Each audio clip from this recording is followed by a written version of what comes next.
Today we are talking my favorite franchises in movie history. I'm excited. What is up, Flick fans? Welcome back to my channel. Thanks to you all giving me this idea a couple of times in the comments over the last couple of months. I said, you know what? I need to buckle down and talk about my favorite franchises of all time. So not just trilogies, not just movies and their sequels. We're talking big, crazy, epic franchises with multiple films. Now, not all of these has 5 to 6 movies, but the majority of them have quite a few to talk about. So we're going to do it. I'm going to explain to you guys why my list is my list. And of course, you guys may disagree with me, but that is the beauty of something like this. So get in that comment section down below. Give me your favorite franchises of all time and why. And when I do my next big video talking about the biggest box office movies of all time ranked, I'm going to choose a few of those comments and showcase them at the beginning of that video. So stay tuned for that. And of course, if you enjoy this video and you like stuff like this, different things on this channel, be sure to drop your thumbs up down below. But let's get into some honorable mentions, some movies that didn't quite make this list, even though they're honorable. So congratulations. And my honorable mentions include the Indiana Jones franchise. Now, when you're factoring in all of the movies in the franchise, you have to factor in the good along with the bad, and Indiana Jones does have the 4th film, but the first 3 are good in my opinion. 1 and 3 are spectacular. The Bourne franchise, featuring some of the best and coolest action scenes of any of the movies on this list. Now, the Jeremy Renner one was like, okay, and then the final Jason Bourne movie was like, all right, but the first 3, that is where it's at. Mad Max. Now, not all of these movies are the caliber of Fury Road, and the 3rd one was kind of iffy in my opinion, but the first one and Fury Road make this one of the best franchises of all time. Next up, Halloween. You have to talk about Halloween, or I do. It is just one of my favorite IPs in movie history. I love it so much. I could talk about Halloween for days. Michael Myers is a beast of a horror figure, and it's one that sticks with you for so long. I have to talk about the Alien franchise. Alien 1, Aliens, and even, Prometheus, it gets a hard time, but they at least have something about them that makes you want to go back and rewatch them. So Alien, in my opinion, firmly fits into that all-time horror franchise list. I'm going to throw in Star Trek, and talking specifically about the newer Star Trek movies, that's right. A lot of people are going to be like, but they're not as good as the originals. I didn't necessarily grow up with the originals, even though I did the television shows. But what Abrams did with that first film, and I'm even kind of a fan of Into Darkness, I'm willing to admit that. The 3rd one, Star Trek Beyond, I think all 3 of them do a good job, and that's a trilogy for me that I would like to see more of, to be honest. How to Train Your Dragon, another firm trilogy on the franchise list. Have to include it. One of DreamWorks' absolute best. I would throw Shrek on here, but I wasn't a big fan of the movies after 2. I guess I could say Shrek as well, but How to Train Your Dragon is the best from that studio, if you will. Next up, one that a lot of people would expect to be on this list, it's the Back to the Future trilogy. The only reason why it's not is because I don't maybe go back to 2 and 3 near as much as I do 1. I'll watch 1 and then I'll be like, well, we'll watch 2 and 3 eventually, and then most of the time I just never get to it. 1, you guys know 1 is one of my favorite movies of all time. 2 and 3, they're not quite up to that level, but I do really enjoy them. That's the only reason why it's an honorable mention. Otherwise, Back to the Future, clearly one of the best ever. John Wick, another trilogy, another group of movies that just stands out as one of the best action franchises ever, in my opinion. Now, I could throw the Raids on there as well, but there's only 2 movies, and when you see 2 films, I'm not going to put that on my franchise list just yet, but John Wick is that definitive action franchise for me. With that style of action, we may talk about 1 or 2 more. I got to put Tobey Maguire's Spider-Man franchise on here. I said it had to be 3 movies.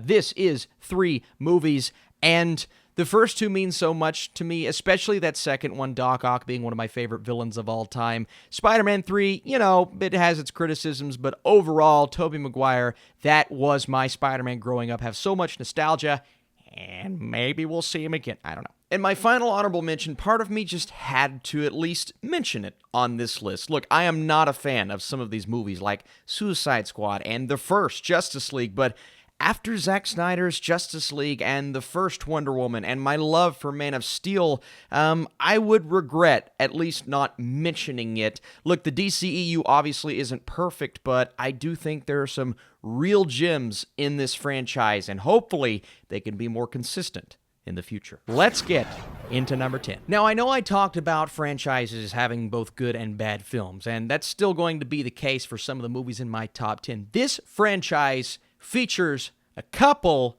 well, really one, but a couple of bad movies, but it also features some of my absolute favorite superhero films of all time. This franchise is the X-Men franchise. That's right, it's in my top 10. Here's why, right? You have X-Men Origins Wolverine, which is and then you have Dark Phoenix, which is just like, okay. Not everyone loved New Mutants. Actually, a lot of people hated New Mutants. I didn't mind it as much, I guess. But talking about X1, X2, Days of Future Past, First Class, Logan, Deadpool, Deadpool 2. There is so much awesome on this list. Part of me can overlook the ones that just kind of suck. Okay, and that's going to be the case for most major franchises. I said most, but man, there's so much greatness that comes from this franchise. And a lot of what I'm doing on this list is I'm going with franchises that I grew up with. And I firmly grew up with the X-Men. And because there's so many that rank so high up for me, I told myself I have to put this in the top 10. And watching that first movie, didn't get to see the first one in the theaters, but still, at a young age, was spectacular. And then what happens to Jean in the second. And, you know, the third definitely has its moments. It isn't the best, but seeing all of this culminate in Days of Future Past and Logan being one of my favorite movies of all time, it's a glorious, glorious franchise when you look at the really high highs. Definitely some low lows, but for me, it's got to be in my top 10. Coming in at number 9, Rocky. And I don't love all of the sequels as much as I love the first. I still really enjoy the second. You know, people are going to have their criticisms with like Rocky 4 and all of that, but you look at what this franchise was able to accomplish, and bringing Sylvester Stallone into the limelight in terms of his direction, in terms of his character and performance, getting that awards buzz, all of that. Such an incredible sports film, one of my favorite sports movies of all time, and I'm a sucker for a good sports-centric film. And it's just all about someone who is willing to do what it takes to win, someone who is willing to train as hard as he can possibly train. It is your classic story in that nature, but it's one that has lasted the test of time. But it's not just the Rocky franchise. I've got to include Creed in here, and I think the first Creed is on the level of the first Rocky. So you have two top-notch boxing films, and then Creed 2 was really great, in my opinion. So you combine all of those things, some sequels for Rocky that I really love, of course, the sequel for Creed, and the fact that Michael B. Jordan is directing the third one, sign me up. I love this franchise. I love what it stands for, and this is definitely one that has stuck with me for a long time. Coming in at number 8 is one that I'm going to, like Star Trek, keep in modern times. This is a trilogy. Again, we're dealing with a trilogy here, so it's going to overlap with that list. But it is the Planet of the Apes trilogy, Rise, Dawn, War. And all three have such a special feel to them. The direction from Matt Reeves in the second two is spectacular. And I know not a lot of people love War because there's not as much action as the other two, but I love War. It's actually my second favorite of the franchise. Dawn is one of my favorite movies of all time, and Rise was an awesome introduction. So all three hold a special place in my heart, but you look at Andy Serkis as Caesar. You look at one of the best villains, in my opinion, of the modern age in Koba, and it's just one that has resonated with me so much. I will never forget about it. I know they're bringing it back and apparently keeping it in this world. That has me a little nervous, so maybe that'll take it down eventually, but it could also be really great and move the franchise up. So Planet of the Apes is firmly on my list. At number 7, Mission Impossible. And I wasn't even super high on the first movie. I liked it, but I wasn't overwhelmed. And then the second film was even worse than the first. But then you get 3, 4, 5, and, Fallout. It's got to be one of the best action movies of the decade. They keep getting better. What franchise can you think of actually gets better over time? I mean, I guess you could go into the Fast and Furious franchise, and, Fast 5 and Fast 6 are better than the first few, but Other than that, there are only a handful that do that, but Mission Impossible, in my opinion, has done that and has done that incredibly. Christopher McQuarrie, his direction over the last couple, you're bringing in some great directors like J.J. Abrams, and you're giving us some of the greatest set pieces of any action movie, and this was that action franchise that I was talking about where you look at what Tom Cruise does doing his actual stunts, and you look at what some of these other actors are doing. It is incredible, and this franchise freaking rocks, in my opinion, and it has gotten better with each passing film. Mission Impossible, no way it's not going to be on this list. Now, my number 6 may shock some of you because this features some of the greatest movies that I've ever seen, one of the greatest sci-fi/fantasy sagas. I'm going to put Star Wars at number 6, and it does feel a little low, but again, I have to factor in all of the films, and the fact that this sequel trilogy was just so up and down for me, and then you have the prequels that have an incredible story. Sometimes the execution wasn't the best, and really Revenge of the Sith is the only one that I'm just, oh my gosh, overwhelmed by in that trilogy. So a little bit of an up and down franchise over the last couple of years, but there have been some great things, and I guess since we're ranking the franchise as a whole, I'm not going to technically include them, but we have The Mandalorian right now, and we have The Bad Batch, and they're just crushing it on television and doing so many nostalgic great things. And of course, the original trilogy. That's where it's at. Empire is one of my favorite movies of all time. Going into the prequels, Revenge of the Sith, going into the new trilogy, The Force Awakens. I'm a big Rogue One fan. I love Rogue One. So Star Wars clearly has way more ups than downs, even though the downs are definitely there. But these characters, they just mean so much to me. This world, or these worlds, but this universe that we're living in, and Darth Vader, one of the greatest villains in the history of anything. So Star Wars firmly on this list at number 6. Number 5. 4 movies now. I just kind of remembered. Toy Story. Gotta put Toy Story on this list. How do you not put Toy Story on this list? Now, you will ask some people. I know a handful of people that think Toy Story is overrated. I'm going to throw my wife under the bus. She doesn't love it as much as I do, but she still thoroughly enjoys it for what it is. And even if you don't love these films, don't cherish them, wasn't part of your nostalgia, I still think there's something for everyone. These characters, Buzz, Woody, Slinky, Mr. Potato Head, Rex, I just hear their voices when I think of what they look like. I see even the villainous characters, right? Lotso in the third film, one of the best villains in recent memory. The Prospector, Sid, and even the fourth film. I know a lot of people don't maybe love the fourth film, but I still thought it was a beautiful ending to Woody's story. And I understand it was like, oh, do we really need this? But there were some great things, and the animation just kept getting better. I saw the third one in IMAX. I saw the fourth one in Cinemark XD, and so freaking gorgeous. Guys, the Toy Story franchise is outstanding, and they're going to continue to do those shorts on Disney+. I welcome that. It's not warranted, but it's something I love, and I could watch Toy Story all day, every day. And the first 2 films, I think I did growing up. Number 4 is the Dark Knight trilogy. Austin, you've got the Dark Knight trilogy really, really high. Well, I mean, it features my favorite movie of all time in The Dark Knight. I've got to put it really high. I also really loved Batman Begins. Wasn't the biggest fan of Katie Holmes. Other than that, I think Batman Begins is outstanding.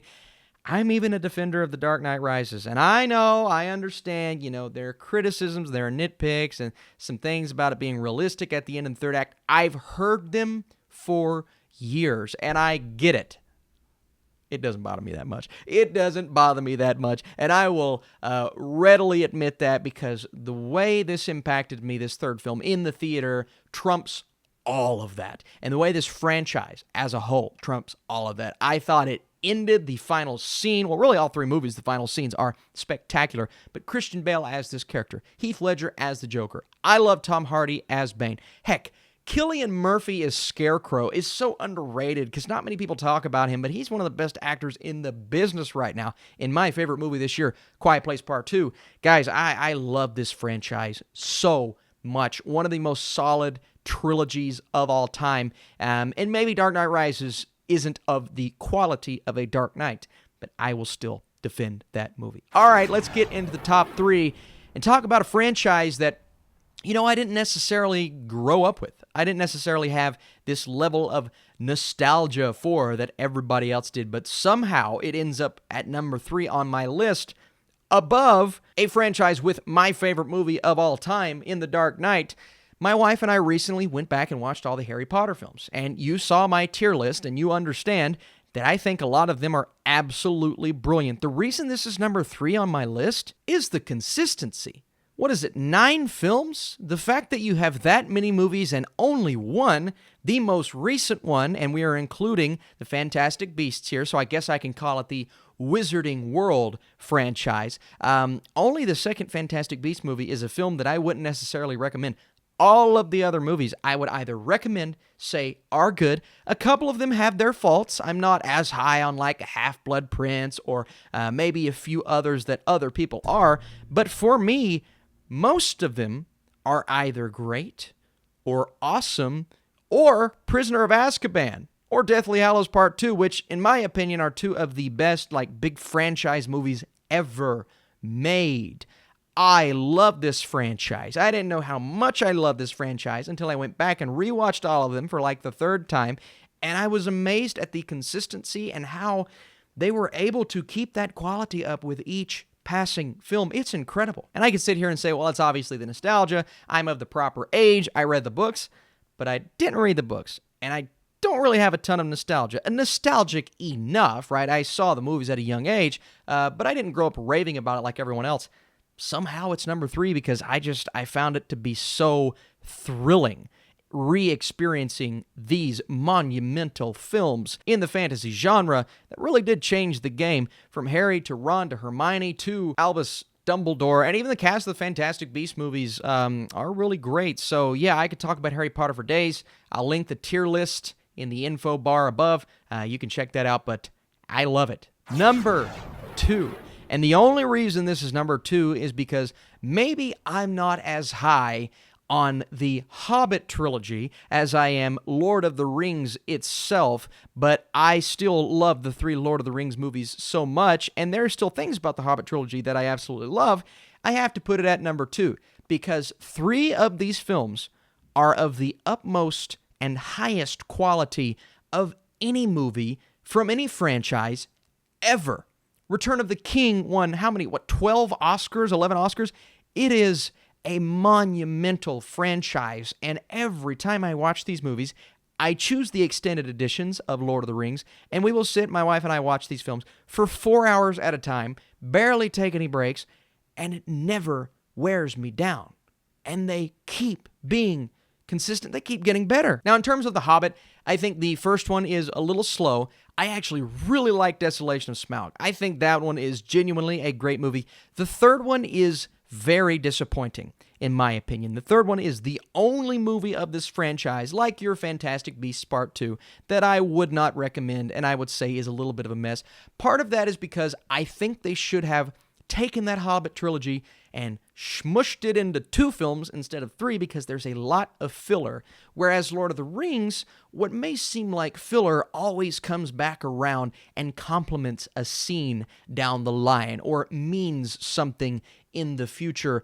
Regardless, I think these 6 movies as a whole are great, and it has the opportunity to expand with Amazon's Lord of the Rings TV series. Now, that could obviously take it up or down, but as of right now, I've got to put it at number 2 because those 3 specifically, the first 3 Lord of the Rings films, are 3 of the best, greatest, most amazing, most spectacular movies of all time. And number 1, well, this could go down one way or the other. It's the MCU. Look, the first movie, 2008, I was 13 years old, and I grew up as a massive fan of Marvel Comics, as a massive fan of the animated Avengers movie, and of the Avengers TV shows that we got in the 90s, whether it be your Iron Man, your Captain Americas. I loved these characters. Now, to be honest with you, I liked DC Comics just a bit more, but what they were able to do with this Marvel franchise is bring these characters to life in such a spectacular way, beginning with the first Iron Man and keeping that consistency until the end, well, what we thought was the end, with Endgame. but now they're crushing it on TV. And maybe I don't love the TV shows as much as I love some of these movies, but they've still kept that consistency. And I'm not going to sit back and act like every Marvel movie is phenomenal. Some of them fall into that formula, and some of them, like Thor: The Dark World, are just kind of boring. But for the most part, they're some of the best and most entertaining blockbusters I have ever seen. And when you think of these big movie franchises, when I think of franchises, I think of blockbusters. When I think of blockbusters, I think of having fun in the theater. I recall some of the greatest experiences of my life being in a theater, and most of them are MCU films. I could throw the Dark Knight trilogy on that list, but then I go to The Avengers and Infinity War and Civil War, and even Ragnarok was a phenomenal theater experience. And then, of course, the culmination in Endgame. I will just never forget all of those individual experiences. I could tell you what I was wearing on those days because it was so much freaking fun. And a lot of this has to do with the fact that we got invested in these characters because of the consistency, because these characters were just brought to life in such a fantastic way. And even when the movies didn't live up to what I wanted them to, I was still enjoying our time with these characters. Then you throw in the Guardians, then you throw in Black Panther and Doctor Strange, and now we have the Eternals and Shang-Chi coming out, and it's all just... It's incredible what they've been able to do to maintain this. And this isn't me saying, well, Marvel's great and DC sucks. Come on, it's just stupid. The Dark Knight's my favorite movie of all time. What I love about the MCU is just the world that they have been able to build and the excitement I get every time a project or property comes out, from a Loki to a Spider-Man No Way Home. I am psyched out of my mind for these projects. Now, don't get me wrong, Endgame was a beautiful way to end it, but they're not going to end it. They're going to keep going. And maybe we will get a terrible movie. I don't think there's been a terrible MCU movie. I just think there have been underwhelming and kind of bland MCU movies. We will probably get one down the line. But you know what? I still love the MCU, what it represents, and the fact that it's 23 going to be more movies, and they've maintained that consistency. I think that's the most of any of these franchises. It's a lot of movies. It's pretty impressive. And that, for me, is why the MCU is my number one. Now, obviously, we are focusing on movie franchises here that maybe extend into television. TV franchises, that's a different list for a different day. But right now, I need you guys down below. Hey, smash that thumbs up button if you like this. It's a little bit different than what I normally do. But please, leave me your favorite franchises. Appreciate you guys so much for watching this video. This was so much fun to do, so much fun to think about and reorder my list multiple times. But come back to this channel because we have more exciting things. Lots of reviews in June. Loki. All right, guys. I'll see you soon.